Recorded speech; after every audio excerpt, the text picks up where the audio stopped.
नमस्कार।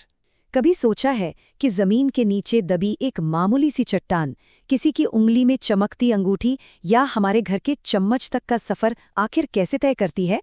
चलिए, आज हम इसी शानदार बदलाव की कहानी को समझते हैं। तो सवाल यही है, और यही सवाल हमें ले जाएगा धातु विज्ञान यानी मेटलर्जी की दिलचस्प दुनिया में। चलिए इस रहस्य को एक एक करके परत दर परत खोलते हैं। तो हमारे सफर का सबसे पहला पड़ाव ये पहचानना है कि आखिर वो कौन से गुण हैं, कौन से सुराग हैं जो किसी धातु को धातु बनाते हैं। तो किसी मेटल को पहचाना कैसे जाए? मान लीजिए कि हमारे पास एक जासूस वाली चेकलिस्ट है। पहला सुराग उनकी चमक, जिसे धात्विक चमक कहते हैं। दूसरा, उन्हें हथौड़े से पीटकर पतली चादरों में बदला जा सकता है और खींचकर लंबे लंबे तार भी बनाए जा सकते हैं। तीसरा, वे गर्मी और बिजली के बेहतरीन सुचालक होते हैं।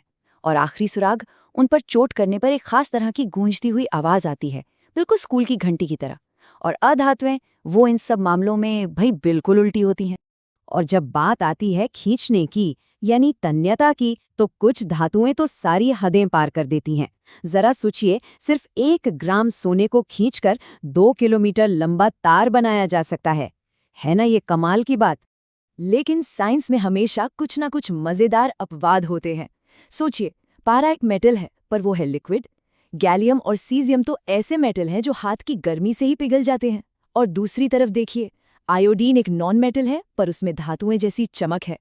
पेंसिल की नोक में जो ग्रेफाइट होता है, वो बिजली का सुचालक है। और सोडियम जैसे मेटल इतने नरम होते हैं कि उन्हें मक्खन की तरह चाकू से काटा जा सकता है। ये सारे उदाहरण हमें बताते हैं कि साइंस कितनी दिलचस्प चीज। तो ये तो हुई बाहरी दिखावट की बात, पर अब हम थोड़ा और गहरा उतरते हैं और चलते हैं उनके केमिकल बिहेवियर की तरफ। आखिर क्या चीज़ है जो एक मेटल के असली कैरेक्टर को तय करती है? रिएक्टिविटी यानी अभिक्रियाशीलता को समझने के लिए चलिए एक एक्सट्रीम उदाहरण देखते हैं।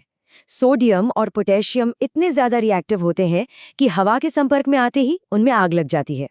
इसीलिए उन्हें ऑक्सीजन से बचाने के लिए केरोसिन में डुबोकर रखना पड़ता है। पानी के साथ मेटल्स का रिएक्शन उनकी रैंकिंग को और भी साफ कर देता है। पोटेशियम और सोडियम ठंडे पानी में भी धमाके के साथ रिएक्ट करते हैं। कैल्शियम थोड़ा शांत है, वो धीरे धीरे रिएक्ट करता है। मैग्नीशियम को गर्म पानी चाहिए, और एल्यूमिनियम, लोहा और जिंक जैसे मेटल्स तो सिर्फ भाप से ही काम चलाते हैं। और फिर आखिर में आते हैं सोना और चांदी जैसे मेटल्स, जो पानी से भाई कोई मतलब ही नहीं रखते। ये एक बिल्कुल साफ रैंकिंग दिखाता है। और ये सारी बातें हमें इस सेक्शन के सबसे ज़रूरी कॉन्सेप्ट पर ले आती हैं, रिएक्टिविटी सीरीज। इसे आप मेटल्स की एक लीग टेबल या पावर रैंकिंग समझ सकते हैं। पोटेशियम सबसे ऊपर है, यानी सबसे रिएक्टिव, और सोना सबसे नीचे, यानी सबसे शांत और स्थिर। ये टेबल हमें बताती है कि किसी भी केमिकल रिएक्शन में कौन जीते। इसका एक बहुत ही क्लासिक सा उदाहरण देखते हैं। जब एक लोहे की कील को नीले रंग के कॉपर सल्फेट सोल्यूशन में डालते हैं, तो क्या होता है? लोहा जो ज्यादा रिएक्टिव है, वो तांबे को उसकी जगह से समझिए कि धक्का मारकर बाहर निकाल देता है, और नतीजा, सोल्यूशन का नीला रंग हल्का पड़ जाता है और कील पर तांबे की एक भूरी परत चढ़ जाती है। ये डिस्प्लेसमेंट रिएक्शन हमारी लीग टेबल को एक्शन में दिखाता है।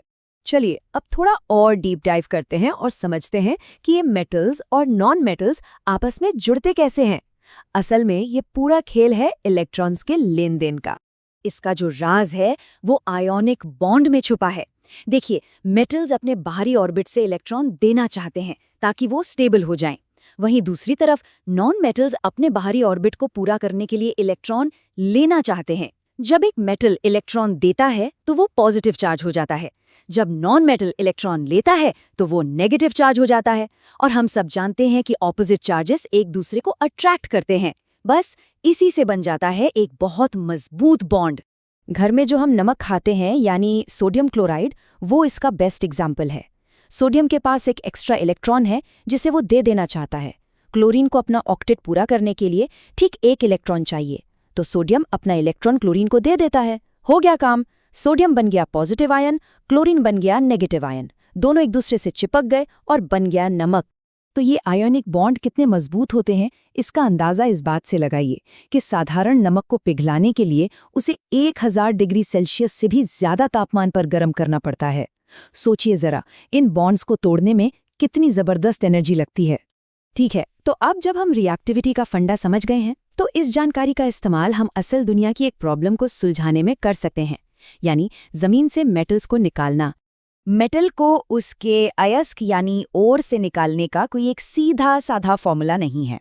पूरी की पूरी स्ट्रैटेजी इस बात पर डिपेंड करती है कि वो मेटल हमारी रिएक्टिविटी सीरीज में कहाँ खड़ा है। जो कम रिएक्टिव हैं उन्हें निकालना आसान है, और जो टॉप पर बैठे हैं उन्हें निकालने में सबसे ज्यादा मेहनत और एनर्जी लगती है। बीच के रैंकिंग वाले मेटल्स के लिए पहला स्टेप होता है उन्हें उनके ऑक्साइड में बदलना।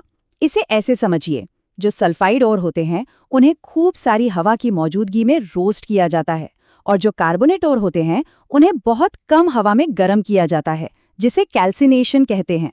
मकसद दोनों का एक ही है, मेटल को ऑक्साइड फॉर्म में ले आना, ताकि आगे का काम आसान हो जाए। अब देखते हैं डिस्प्लेसमेंट रिएक्शन का एक बहुत ही धमाकेदार और पावरफुल रूप, थर्मिट रिएक्शन। यहाँ पर क्या होता है कि ज्यादा ताकतवर एल्यूमिनियम आयरन ऑक्साइड से ऑक्सीजन को जबरदस्ती छीन लेता है, और ये टक्कर इतनी जोरदार होती है, इतनी गर्मी पैदा होती है कि पलक झपकते ही पिघला हुआ लोहा तैयार हो जाता है। और इसका एक बहुत ही प्रैक्टिकल यूज भी है। इसी पिघले हुए लोहे का इस्तेमाल रेलवे की पटरियों को जोड़ने या टूटी हुई मशीनों को मौके पर ही वेल्ड करने के लिए किया जाता है। ये केमिस्ट्री इन एक्शन का एक जबरदस्त नज़ारा है। लेकिन लीग टेबल में जो सबसे ऊपर बैठे हैं, जैसे सोडियम या एल्यूमिनियम, उनके लिए कार्बन जैसा छोटा मोटा एजेंट काफी नहीं है। ये मेटल्स ऑक्सीजन को इतनी मजबूती से पकड़ कर रखते हैं कि उन्हें छुड़ाने के लिए एक सुपर पावर की जरूरत पड़ती है, और वो सुपर पावर है बिजली। इस प्रोसेस को कहते हैं इलेक्ट्रोलिसिस। तो बस हम मंजिल के करीब पहुंच ही गए हैं। अयस्क से कच्ची धातु तो मिल गई, पर वो अभी भी 100% शुद्ध नहीं है। तो हमारे सफर का आखिरी पड़ाव है रिफाइनिंग, यानी उसे एकदम चमकाना। कॉपर जैसे मेटल्स को एकदम हाई प्योरिटी लेवल तक ले जाने का सबसे कॉमन तरीका है इलेक्ट्रोलिटिक रिफाइनिंग।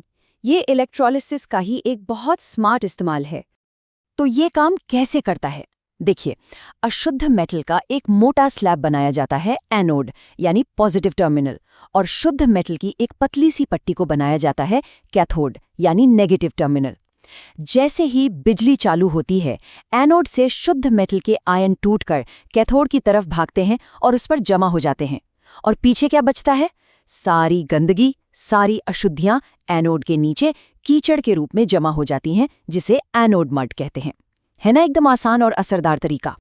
तो एक चट्टान से लेकर एक अंगूठी तक हमने देखा कि कैसे फिजिकल प्रॉपर्टीज, केमिकल रिएक्टिविटी और स्मार्ट इंडस्ट्रियल प्रोसेस मिलकर उन मेटल्स को बनाते हैं जिन पर हमारी पूरी दुनिया टिकी है।